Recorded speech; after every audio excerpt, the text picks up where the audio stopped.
Bet ar buvo visgi kažkokių komandinių iššūkių? Labai geras klausimas, šiaip labai bijau lipti iš karto režisierės batus. Reikia pradėti nuo pirmųjų žingsnių. 12 metų vaidinau teatre. Realybė kitokia. Noriu ir dar Išvykai. išvykau.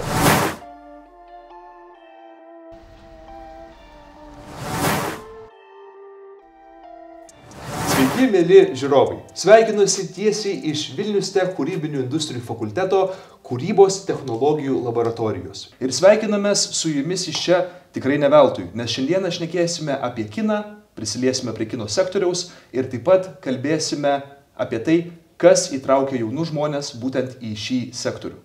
Su manim šiandieną studijoje yra nuostabi viešnia Kamilė Kareivaitė. Labas, Kamilė. Labas, sveiki. Kamilė yra Vilnius Tech kūrybinių industrijų fakulteto pramogų industrijos programos antrakursė studentė, kuri, nors ir būdama tik tai šviežia antrakursė, bent jau mano akimis, turi tikrai ne vieną nuostabų nuopelną kino pasaulyje.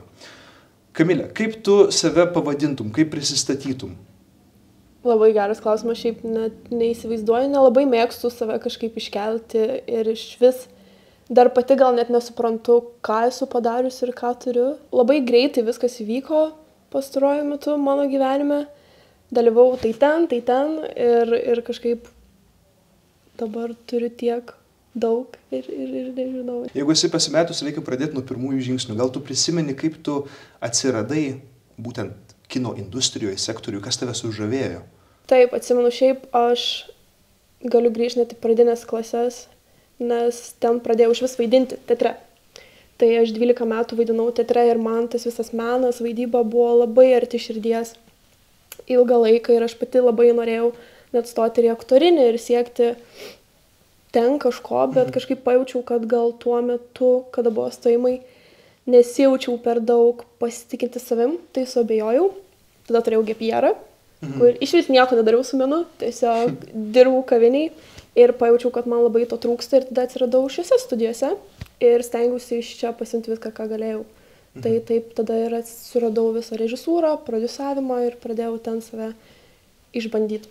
Kokia buvo tavo pirmoji tokia rimtoji, jau vadinkim, patirtis, kurios metu labiausiai prisilietei prie filmų kūrybos? Manyčiau, kino Kove, kur vyksta mūsų fakultete šitas festivalis, ten gavau pasiūlymą būti prodiuserė ir tuo pačiu metu dar vaidinau tam filme. Tai buvo labai faina pamatyti ir visą filmo kūrimą backstage, nes visada, kai vaidindavau pati, visada galvodavau, oi, aš čia noriu būti prieš kamerą ir čia noriu būti žvaigždė ir taip toliau, bet... Realybė kitokia. Jo, bet pamačiau, kad yra labai faina stovėti ir už kameros ir sukurti kažką gražaus ir būti to dalimi. Taip. Tai pirmasis tavo filmas buvo būtent mūsų fakulteto festivalio Kino Kovo prodiusuotas filmas. Taip. O kaip perėjai pati prie režisūros, kur jau, buvai kaip ir pagrindinė filmo vadovė? Irgi labai yra įdomi istorija. Tai viskas irgi prasidėjo šiaip realiai nuo to, kad buvau prodiuserė su ta mintim. Ir pas mus irgi vyko universitete toks kaip bootcampas, su dėstytoju iš Čekijos ir viso to bootcampo didžiausias prizas buvo toks, kad gali laimėti išvažiuoti į stovyklą Summer Media Studio, apie kurias šią stovyklą sužinau iš savo prodiusavimo dėstytojos Inesos, kas mane iškart labai sudomino ir aš pati labai iškart norėjau ten dalyvauti, tik išgirdus ir temą ir viską, nes kaip tai buvo Green Future. O man gamta žiauriai patinka ir galvoju, noriu ir dar sužinau, kad galima ir nemokamai ten patekti. Tai galvoju, tikrai turiu save išbandyti, padaryti viską ir pabandyti laimėti. Tai dalyvau tam bootcamp'e, kuriame reikėjo sukurti filmuką apie Vilnių. Tai kūriau Love Roads in Vilnius, nes pagalvojau, kas gali labiau atspindėti Vilnių, jeigu ne patys Vilniaus žmonės. Tai buvo labai smagu tiesiog stovėti kažkur kampelį ir stebėti, kaip žmonės tiesiog gyvena, ką jie daro. Gal čia dabar biškai creepy skamba, bet šiaip tai tiesiog pamačiau iš tikro, kiek daug meilės tvyro pas mus Vilniaus gatvėse, kokie yra šilti žmonės ir po to laiko aš labai pradėjau atkreipdėmėsi, kaip žmonės bendrauja, kokie yra šilti, kai visada jie apsikabina šiltai, kaip vaikai vienas kitą sutinka. Tai dėl to labai džiaugiuosi, kad iš vis pasirinkau nežinau, stebėti žmonės ir juos filmuoti ir... O tas pats filmas, jisai galima detaliau apie ką jisai, kaip jisai pats vyko, koks žanras jo, dokumentinis? Jo, realiai, tiesiog yra Love Rose of Vilnius, eina muzika ir tiesiog eina vaizdai žmonių, kaip jie vienas kitą myli vos, ne, tai rankų susikabinimai, mamos bučinys vaikui ir taip toliau. Ir viską apibūrė mūsų gražusis Vilnius. Ką mes turim, jo architektūrą, jo gamta ir aišku, jo žmonės. Labai smagu. O po to? Po to, kas buvo, ar ne? Taip. Tai dalyvau ne aš viena šitam bootcamp'e ir buvo tikrai daug gerų sukurtų filmų ir iš pradžių laimėjau ne aš. Aš užmiau antrą vietą, man atrodo, laimėjo mano kursokė Klaudija, kurią labai sveikinu. Ir gal šiek tiek ir nuliūdau iš pradžių, vien dėl to, nes labai norėjau į tą stovyklą išvažiuoti, o stovykla tikrai nėra pigi ir aš žinau, kad aš šiuos mokslo metus nedirbau, mamos nelabai noriu prašyti pinigų, galvoju, ką padarysiu. Ir nežinau, gal mane kažkas išgirdo iš kažkur ir aš irgi gavau laišką, kad jiem ir mano labai filmukas patiko ir atspindėjo tą visą temą duoti ir visą ką, ir jie nori skirti 2 pirmas vietas finansuojamas ir aš taip pat iškeliavau į stovyklą. Tai taisyklės buvo pakeistos stovyklos vien dėl to, nes tavo filmukas labai sužavėjo komisiją. Taip, kas irgi buvo man labai toks, wow. Asmeninis stiprus nuopelnas tikrai. Taip. Ir išvykai. Išvykau. Ir kaip sekėsi? Labai smagiai, nes aš ten išvykau kaip prodiuserė. Kadangi aš studijavau prodiusavimą čionai, tai man net gal kiek ir buvo įdomi ta režisūra ir man visada patiko kūryba ir visą ką, bet kažkaip galvoju, neturėjau, kažkaip, nesimokau, nežinau, kas yra ta režisūra, nežinau, tai kažkaip labai bijau lipti iškart režisierės batus ir varyti, aš režisierė. Nes tikrai stovyklą susirenka žmonės, kurie žino, ką daro, o kadangi aš mokusi prodiusavimą pas Inesą, tai man nebuvo tai nauja ir galvoju, tikrai galiu atlaikyti, prodiuserės pareigas toj stovykloj, bet paskutinę dieną prieš pitchingą dėstytojas Stonys pasakė, kad galit visi, kas norit, pitchint savo idėją ir vos ne tai, kad tapti režisierius. Ir aš sėdžiu, galvoju, blemba, čia yra žiauriai gera galimybė save pabandyti tiesiog papitchint. Aš gyvenime to nedariau, tai galvoju, nors nepasiseks, būsiu pabandžius kaip pitchint, pavyzdžiui, savo filmo idėją ir visą ką. O aš iškart turėjau savo idėją, mano tas visas filmas, kurį dabar turiu, vadinasi My Grandmother's Story. Taip, tavo antrasis režisūrinis projektas. Taip, kuriame kalbu apie savo močiutę ir savo močiutės istoriją. Ir aš jau, man net nereikėjo labai daug dirbti, nes aš jau su ta istorija galvoju gyvenu nežinau kiek metų. Tai ir aš visada norėjau ją kažkaip atkurti, parodyti, papasakoti žmonėm, nes man atrodo, kad jinai yra verta dėmesio. Apie ką pati istorija? Tuoj papasakosiu. Gerai, labai laukiam. Bet jo, ir aš galvoju, gerai, aš turiu pabandyti papitchinti idėją. Aš po to pyksiu ant savęs, jeigu neišbandysiu tokios galimybės. Ir ką, gerai, nusprendžiau, kad noriu.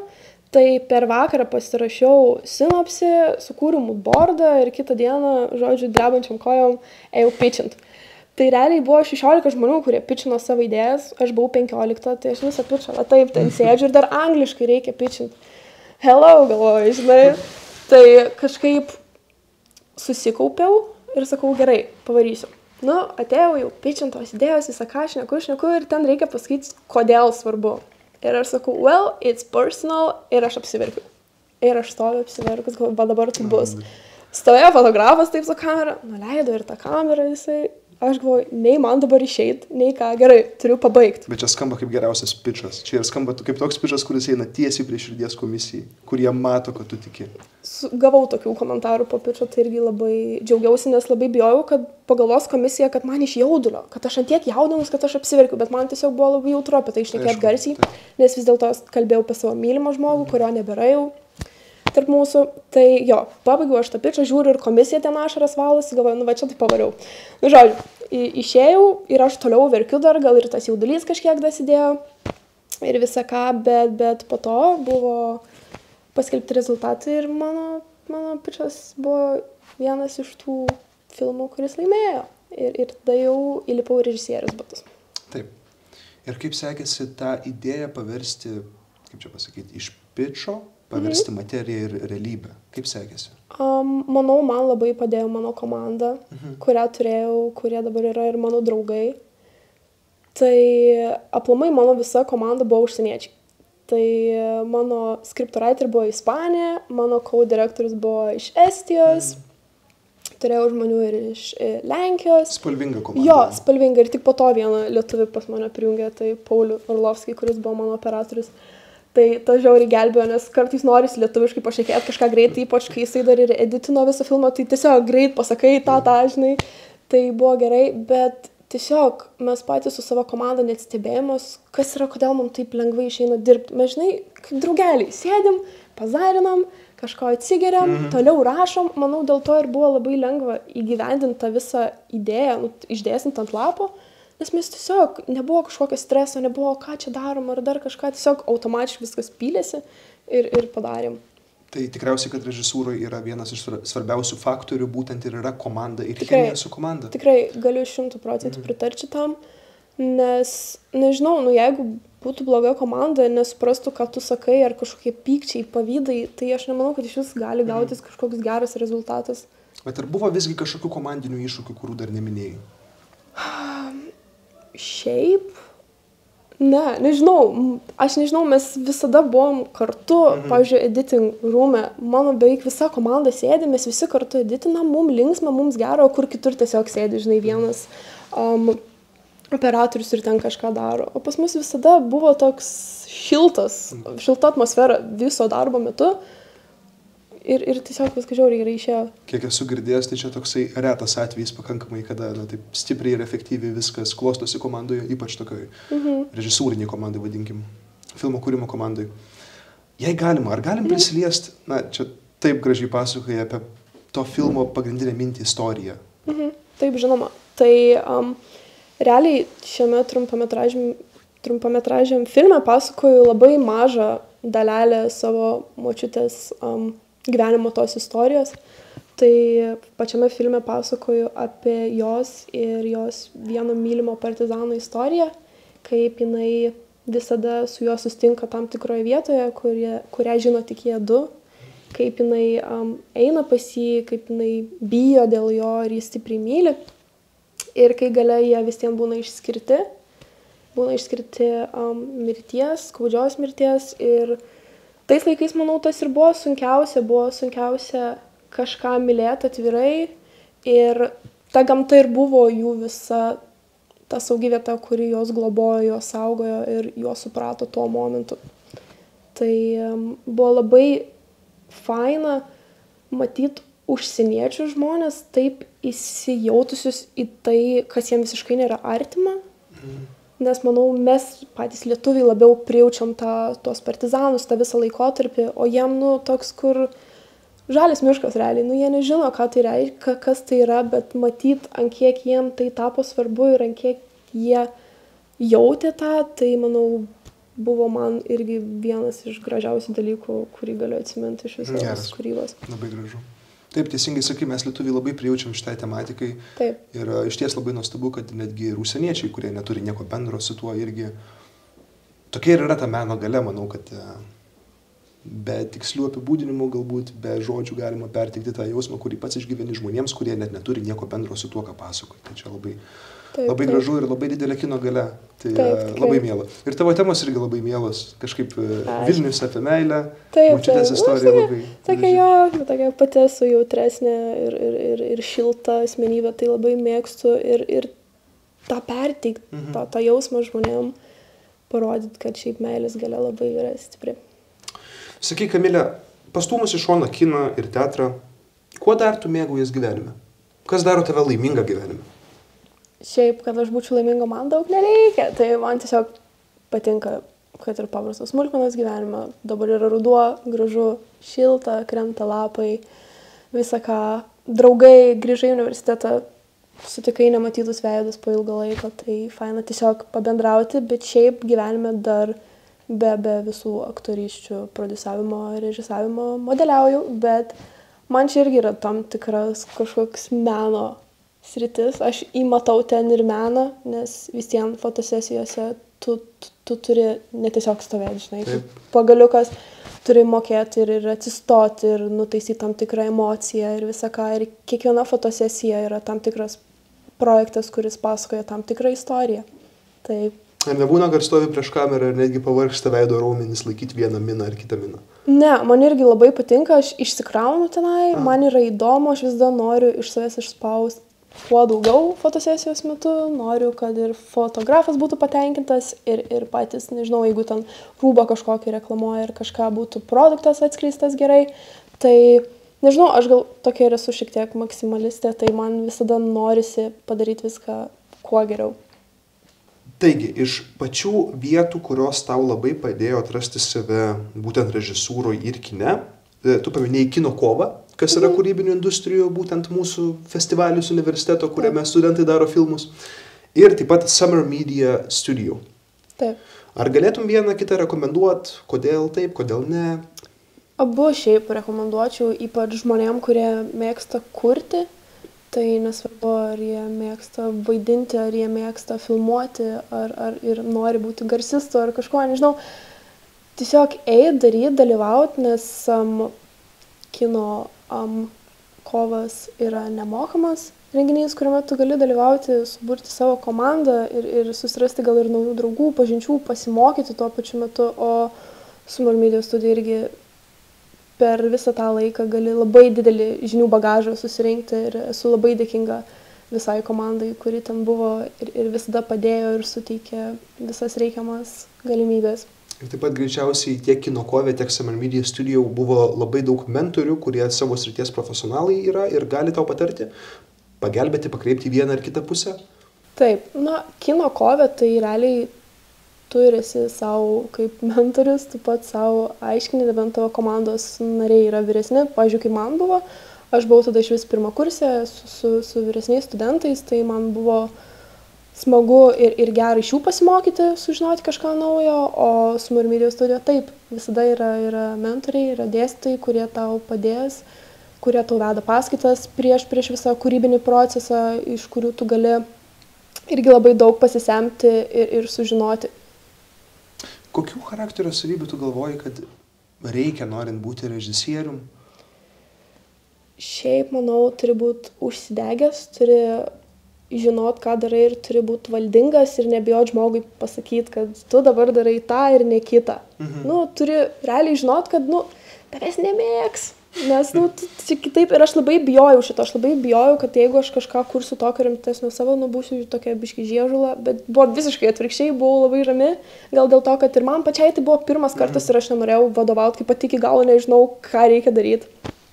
Tai dėl to ir, kaip ir sakiau, buvo labai gerai, nes tiesiog vyko sklandžiai darbas, nes nebuvo kažkokių pykčių ar dar kažko, bet manau yra labai svarbu žinoti, ko tu nori ir nebijot kitam žmogui padaryti, ką jis pasakyti ir atsiprašau, ką jisai turi padaryti ir iki kada turi padaryti, nes, kitaip niekas neišeis.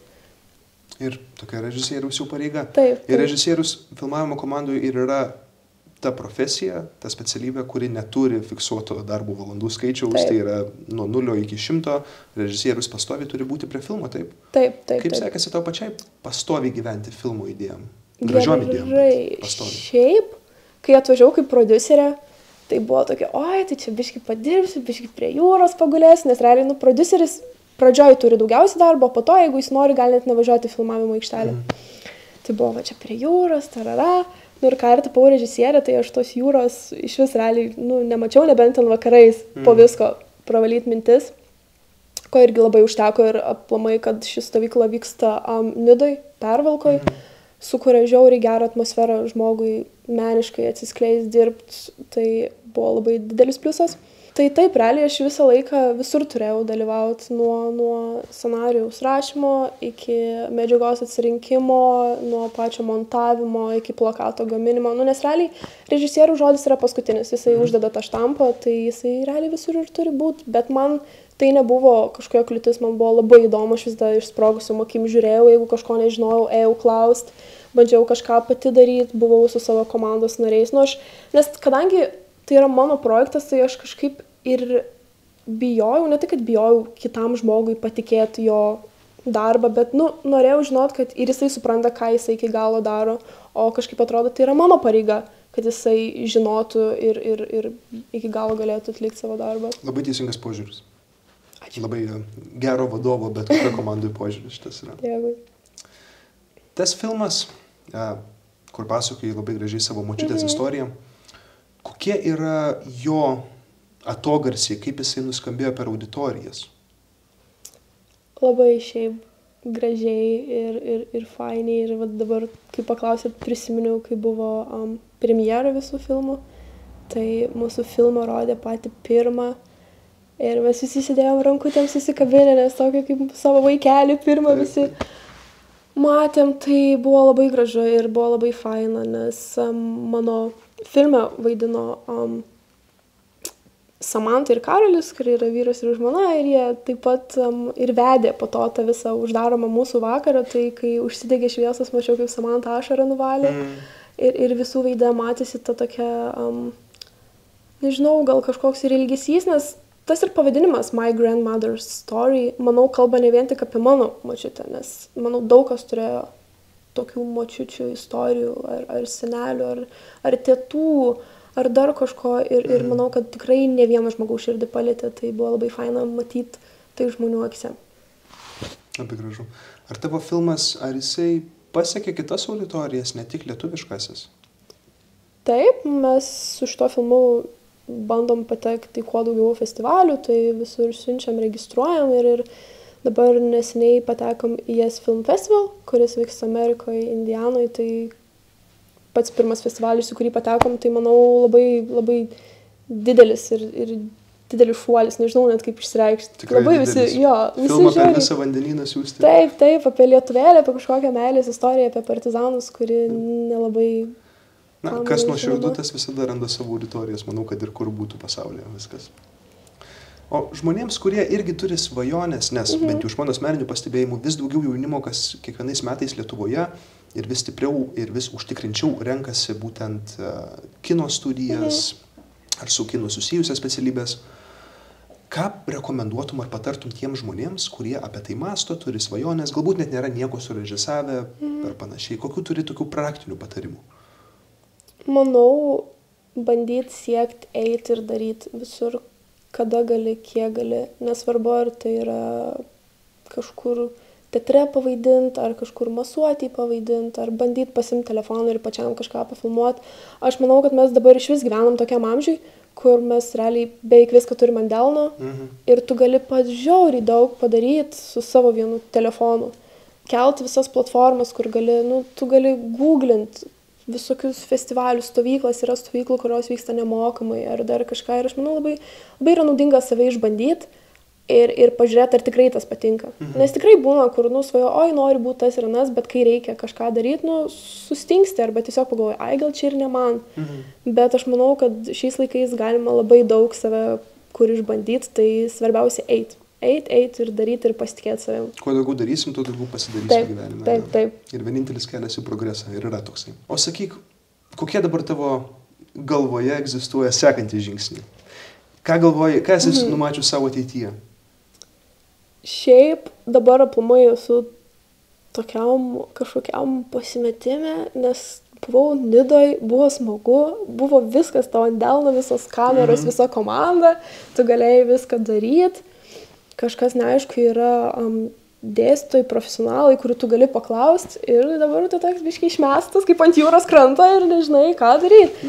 Bet šiaip, aš nenoriu to meno pamesti, nenoriu ir nenorėjau jau seniai, kaip ir sakiau, aš su menu gyvenu labai ilgą laiką ir kaip mano teatro dėstytojas buvo pasakęs, sako, vaikai, jūs jau taip ilgai tai darot, sako, jūs pamatysit, kad jūs gyvenime viena koja ir abejom stovėsit kažkur arti meno arba iš vis viduryje meno, tai labai pasijautė, kai išėjau tai yra baigiau mokyklą tą savo teatrinę ir tada galvoju, kas toliau. Bet aš jaučiu, kad mane vis tiek traukia ir aš jaučiu, kad dabar esu gal ne teatre, bet režisuoju filmus ir taip toliau. Ir čia vis tiek yra menas ir yra grožis. Čia yra labai persipinę sektoriai. Taip. Ir labai džiaugiuosi, kad vis dėlto esu čia, nes aš pati jaučiuosi, kad kai tai darau, aš jaučiuosi laiminga ir jaučiuosi gyva, o manau, to ir tai reikia žmogui, kad jisai būtų laimingas. Taip, ir kad jaustų gyvastį savį. Taip. Tai labai smagu, kad tu jungies taip pat prie meno. Ir dar labai gražu, jog būtent per tokias gražias, vadinkim, sielai artimas idėjas ir mintis, naudodama kiną, per jas būtent į žmonių širdis. O sakyk, pats universitetas, dabar sakai, esi pasimetus ir Nidoj buvo labai gera infrastruktūra daryti visam kūrybiniam procesui, o pačiam mūsų Vilnius Tech universitete, ar tu matai daug perspektyvų kūrybai toliau plėsti savo patirtį kino filmavimuose ir režisūrai? Visi labai išgyrėm ir pasilgom to pirmo kurso antro semestro, nes ten buvo žiauriai daug kūrybos. Mes patys filmavėm, rašėm, kūrėm projektus kažkokius, tiesiog galėjom vos ne tai kur tai, kas mums patinka ir skleis tą savo grupiokams ir taip toliau. Bet manau, jeigu tu kažkur, nežinau, įlendi čia universitete tarp kažkokių veiklų ar dar kažko, tai manau taip. Aš manau, viskas priklauso nuo žmogaus. Jeigu jisai norės, jeigu jisai ieškos, tai jisai ras ir darys.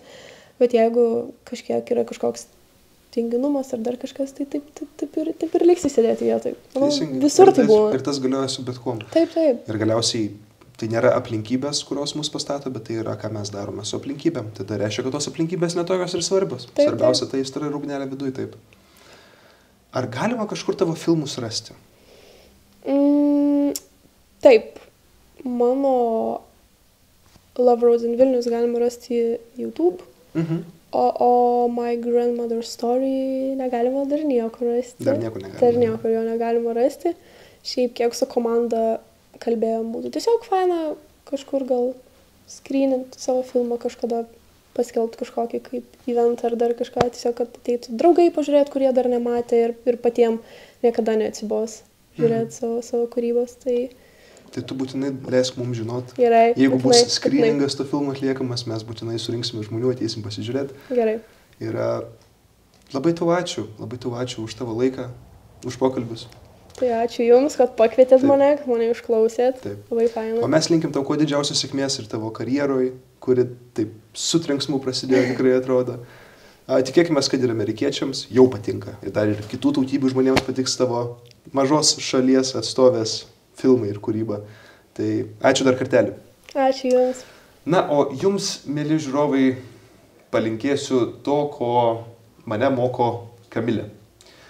Tikėkit, ką darot, darykit, kuo daugiau darysit, tuo daugiau pasidarysit. Visada aplinkoje galite rasti žmonių ar infrastruktūros, kuri gali jums padėti vienur ar kitur, kad ir kokį kelią jūs pasirinktumėte.